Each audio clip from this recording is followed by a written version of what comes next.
Olá, meu nome é Silvia Romão, eu sou fundadora da SR Consultoria e eu estou aqui para dar continuidade à interpretação do requisito sobre imparcialidade da norma ISO IEC 7025, conforme a nossa playlist que já iniciamos.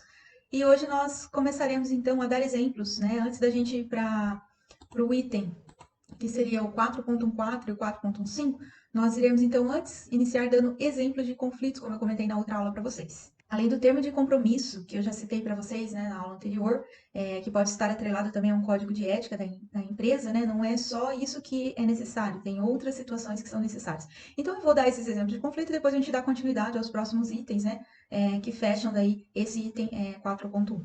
Bom, o primeiro exemplo que eu trouxe para vocês seria a pressão que é exercida por um cliente que é sócio, né, por exemplo, de 1/3 da receita do laboratório, e que contrata os serviços de calibração, né, de pesos padrão, para sua própria empresa particular. Vamos dar um exemplo de uma metalúrgica. Então, eu trouxe esse exemplo bem plausível aí para vocês, acho que bem fácil de entender. Qual seria, então, a solução neste caso, né? A solução seria ter um contrato colocando ali cláusulas, né, dos compromissos com a ética do laboratório, relacionados ao requisito de imparcialidade. Então, colocando esse contrato, essa cláusula, né, você responsabiliza legalmente essa pessoa em relação, né, a conflitos. Então, ele sabe se ferir, né, se tiver conflituoso, ele vai responder legalmente por essa situação. O segundo exemplo, então, que eu trago para vocês seria a pressão, né, exercida pela produção de um laboratório que faz ensaios de controle de qualidade da própria indústria de painéis compensados navais, tá? Eu coloquei indústria de painéis compensados navais aqui como um mero exemplo, tá? Isso não quer dizer que acontece isso dentro das indústrias, né? Desse tipo de indústria, e nem que eu tenha algum exemplo aqui específico que eu tenha visto acontecer. Só um exemplo fictício, tá? Só para a gente colocar aqui. Então, vamos supor que tem então esse laboratório de controle de qualidade, né, que trabalha ali dentro da empresa, da própria indústria, para controlar os requisitos de qualidade daquele produto, né, ou daquela linha de produção, ou às vezes até do próprio cliente, diretamente do cliente, que seja um referencial normativo, um método do próprio de inspeção de qualidade da indústria. A gente chama de laboratório de primeira parte, né, ou seja, ele trabalha para a própria empresa, né, é contratado pela própria empresa, está no ambiente da própria organização. Não que aconteça exatamente nesse tipo de indústria, mas, né, o que é bastante plausível de se acontecer, até uma pressão até menor, que é com relação à liberação por causa do tempo, né, que leva para realizar os ensaios. Então, o laboratório ele tem um cronograma ali da sua análise, né, tem às vezes ensaios que precisa respeitar, como por exemplo, se fosse de compensado naval, tem um tempo de climatização desse item de ensaio, tem ali os seus cuidados antes de iniciar o ensaio, que demanda um pouco mais de tempo. Neste caso, pode haver pressão, inclusive pelo tempo de realização, para que ele possa liberar aquele lote de produção, então, para venda. Ou se já vendeu, quer liberar para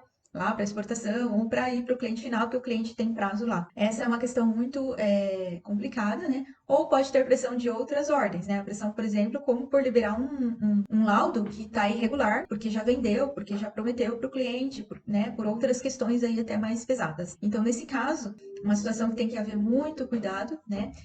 Isso tudo a gente pode eximir, né? Então, qual que seria a solução, né? Neste caso, né? Dar autonomia, uma delas, tá? E a principal talvez, dar a autonomia à gerência do laboratório, né? Em relação a todos os níveis da indústria. Então, o laboratório, apesar dele fazer parte ali do controle de qualidade da produção, ele não pode estar diretamente, a gerência do laboratório, ligada à gerência de produção, tá? Isso seria um erro tremendo. Esse gerente, essa pessoa ou responsável técnico, né? Como a gente chama, do laboratório, ele precisa estar exímio dessa subordinação. Não é pouco comum, gente, que a própria gerente de produção é o gerente também do laboratório. É uma gerência só, né, do laboratório. É isso que eu quero exemplificar e detalhar para vocês. E aí o gerente de produção e o gerente de laboratório são pessoas diferentes. Mas a gerência de produção é a mesma. Então vai depender muito do nível de consciência dessa gerência maior, que é dos dois, ou da política, da fortaleza, né, dessa direção maior da empresa, como que lida com essa gerência, qual que é a relação, né, o relacionamento dessa gerência com a direção maior, o quanto ele é subordinado a essa direção maior, para que olhe, para que, né, numa avaliação a gente olhe e diga assim, não tem conflito. Tudo bem que o gerente é o mesmo da produção e do laboratório, mas não tem conflito porque ele separa muito bem as duas coisas e tem uma gerência maior ali, a alta direção, sei lá, vamos chamar assim nesse momento, só para a gente entender um pouco a questão de hierarquia ali, né, de subordinação, que também olha para isso, que está controlando essa situação, que está, né, a par dessa situação. Então, ele não vai ser parcial mesmo, ele sendo dono dos dois processos, tá? Os dois processos estão sob a responsabilidade dele, né? Ou se tem essa situação e precisa ser desenhado dessa forma dentro da organização, então por isso que existem as avaliações, né? A auditoria interna para preparar depois no laboratório, claro, para monitorar também os seus processos, mas também no sentido de preparar se eles estão alinhados, né, com as suas políticas, a organização está alinhada às suas políticas e ao referencial normativo IEC 725, aos requisitos legais, enfim, a todos os requisitos que a organização tem que atender para poder chamar uma acreditação ou para poder manter essa acreditação, né, depois do laboratório já acreditado, tá? Então, nessas avaliações, quando é um caso que não precisa ser essa gerência desse jeito que é desenhado, não vai ser de outra forma, então aí, digamos assim, a SGECL, Metro, nós, né, os avaliadores internos, vai chegar nessa organização com outro olhar, um olhar mais crítico, tá? Agora, se essa gerência já é dissoluta, já é separada, já é a gerência da produção, né, tá ligada a uma direção ou uma gerência maior e a do laboratório a outra, que tem autonomia sobre todo, aí já é mais tranquilo, tá? Aí já, o olhar já é um pouco, não que não seja crítico, né, mas é um pouco mais clínico do que crítico, né? É só para ver se realmente essa hierarquia está sendo mantida, tá? Essa sistemática está sendo mantida. Agora, se nesse caso fosse uma mesma gerência, aí o olhar do avaliador, né, de quem vai estar monitorando, precisa ser um pouco mais crítico, tá? Então, aqui eu não estou no papel de auditor, né, mas eu estou aqui esclarecendo vocês como que uma auditoria, né, ou interna, né, a mentalidade do auditor, de um avaliador, da CGEC e Metro, funciona com relação a essa situação, tá?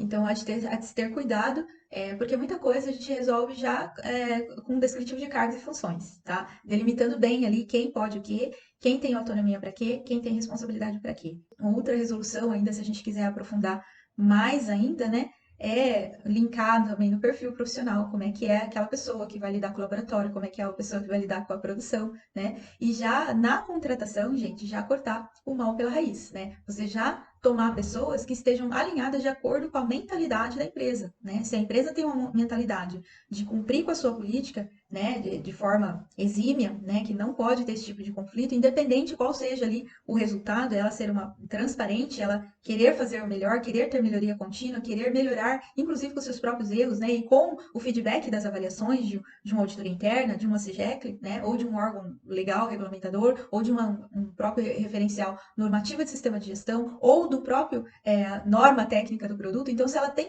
realmente essa mentalidade de excelência, de buscar o que é melhor, né? Então, ela tem que já contratar funcionários alinhados com o perfil dela, com a mentalidade, vou chamar de mentalidade organizacional. Eu não parei para pensar se tem esse termo ainda. Se não tem, eu estou criando ele agora. Com a mentalidade organizacional, né? Política organizacional. E eu falo de mentalidade, gente, porque nem sempre quando as coisas estão escritas no papel, elas são feitas na ipsis lite, tá? Porque a gente lida muito com o fator humano, né? Tá? Então, para eximir, porque a gente é humano e está propenso, né, a ceder a pressões. O perfil, quando você vai contratar, você pode, né, eliminar isso, né, por meio das políticas ali de seleção, tá? Mas você não pode eliminar 100%, tá? Nada é perfeito. Igual eu tô falando, somos humanos e temos falhas, né?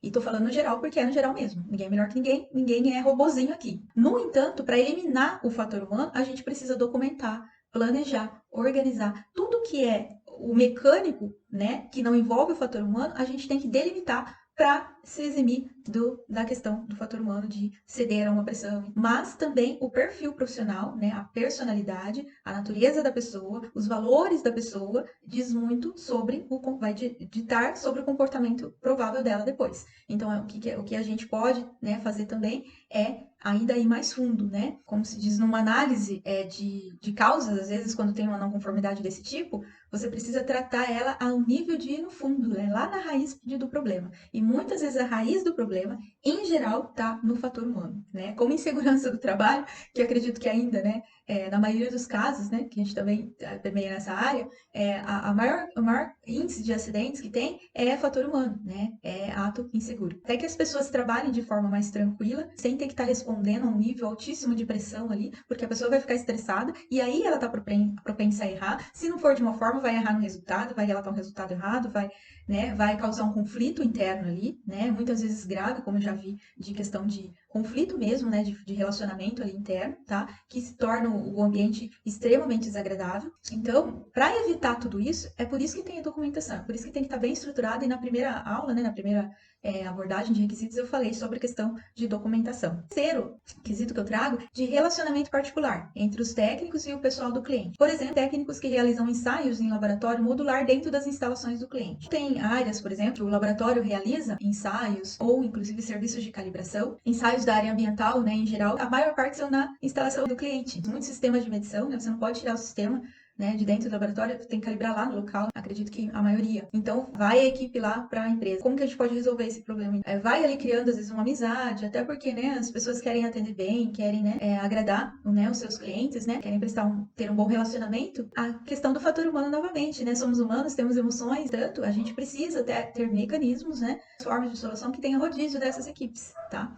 Então, eu sei que tem laboratórios que são pequenos, né, que tem pouca demanda de trabalho, né, uma até duas equipes a mais disponíveis, e a outra é conversar com o pessoal, conscientizar. Tem organizações, não são muitas que eu vejo, mas que tem sempre conversas, né, exames psicológicos, né, que chama a pessoa, né, sempre para conscientizar, não no sentido de querer ficar, né, como é que fala, monitorando a pessoa, mas no sentido de conscientizar de como que é possível, comportamental, né? De como que é possível lidar com algumas situações, tá? Em caso de pressão, ou em caso da pessoa, né, vem na base da amizade, querer ali alguma, né, tirar alguma informação, né? Então, tem que cuidar bastante com isso, tá? Então, tem essas possibilidades, né, de estar conversando com um profissional, né, dando palestras de conscientização, né, de esclarecimento de como se comportar em determinadas situações, para não ser ofensivo com a outra parte, né? E para saber se sair dessa situação, para também, no caso de alguma pressão, de alguma questão, né, maior, também saber como comunicar isso na organização que está afetando o seu trabalho, né? Não ter medo, não ter receio, né? Isso não pode haver. O funcionário, ele tem que estar livre, gente, né? A mente dele tem que estar em paz, tem que estar tranquila, tá? Para ele poder trabalhar. E estando ele com as regras ali, a organização ok, tudo certinho, com as suas regras, com seus termos de compromisso, né? Esse daí o profissional sim precisa fazer a sua parte. Precisa ele, no comportamental dele, se eximir desse tipo de, não se colocar nesse tipo de situação. E se há alguma pressão de fora, externa para ele também tem que saber ter esclarecimento por parte da organização qual o canal que ele usa para poder se proteger. Eu vou encerrar aqui com esses exemplos e a gente vai para o próximo vídeo